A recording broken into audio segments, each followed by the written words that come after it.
Welcome to the audio tour for Pucker Gallery's exhibition of Alchemy of Sight, photographs by Paul Caponigro. The content for this tour is provided by April Gallant's New England Days, Paul Caponigro's words in the book Meditations in Light, Michael Moore's essay The Glass Net, Paul Caponigro's unpublished photographs in View Camera, and Paul Caponigro's writing in Megaliths, as well as the Pucker Gallery exhibition catalog. PC 29, Woods and Mist. Paul Caponigro is internationally recognized as one of the most important landscape photographers in the history of the medium. His first one-man show opened at the George Eastman House in 1958, and his reputation for uncompromising skill with the large format camera was established. Caponigro was a student of Minor White and a young contemporary of such West Coast photographers as Ansel Adams and Brett Weston. Caponigro's lasting contribution to photography is not limited to the rare and classical beauty of his compositions or masterful printing, but more importantly to his unparalleled ability to draw forth the landscape behind the landscape, as in PC 29, Woods and Mist, which engages the viewer in the mystical presence concealed in nature. PC 46, Cloud and Tree, PC 17, Leaf and Rain, PC 10, Cornucopia, PC 3, Gathering. His work shows not only surpassing technical skills, but also a genius for perfect framing, a patience to await precisely the right light, as in PC 46, Cloud and Tree. Here is a profound understanding of what landscape tells us about ourselves and the places we live. Caponigro examines the particular, as well as the general, the shape of a maple leaf captured in PC 17, Leaf and Rain, the intricacies of seashells in PC 10, Cornucopia, the contours of stones, as in PC 3, Gathering. PC 33, Galaxy Apple. Caponigro encourages the viewer to try to see the live tonalities as being entities in themselves rather than losing them to the form of the objects photographed.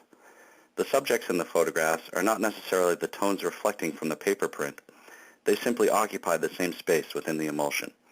In PC 33, Galaxy Apple, try to separate and accept print tone for its own sake and embark on an adventure of listening for the voice of the print.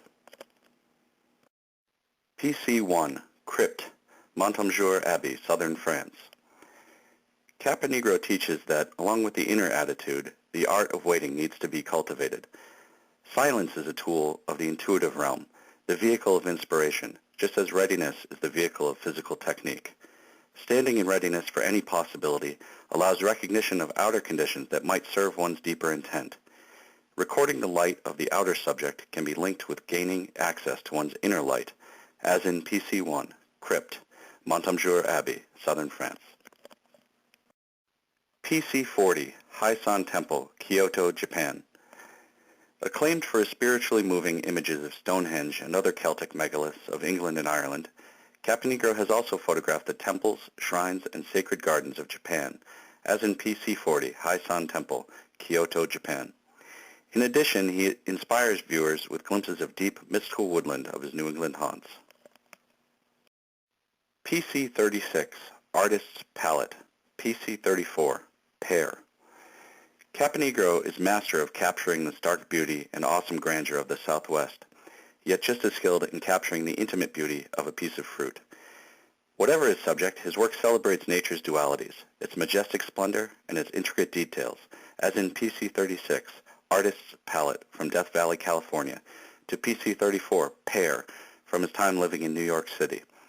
His photographs seem beyond places or dates. His apples, pears, and tomatoes are both as perishable as Cézanne's and as permanent as Stonehenge.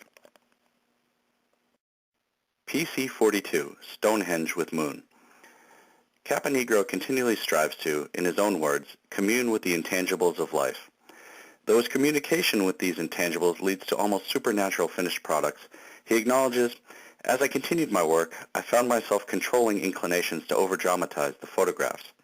However, while I tried to present the stones directly and simply, I also sought ways, through my craft, to inject into the pictures the unspoken magic and timelessness I felt. When the landscape of the stones offered assistance by presenting a unique cloud, a hazy mist, or a crystalline light, I incorporated them into the picture to emphasize the life in the atmosphere, as in PC 42, Stonehenge with Moon. These are, to put it baldly, images that sing, that resonate and startle, that provide us with harmonies and melodies that stay with us even when we would prefer to be unmoved, and that serve to remind us how all art strives to find the universal in the particular, the clear, clean essence of what is and what will always remain, fundamental, essential, and enduring.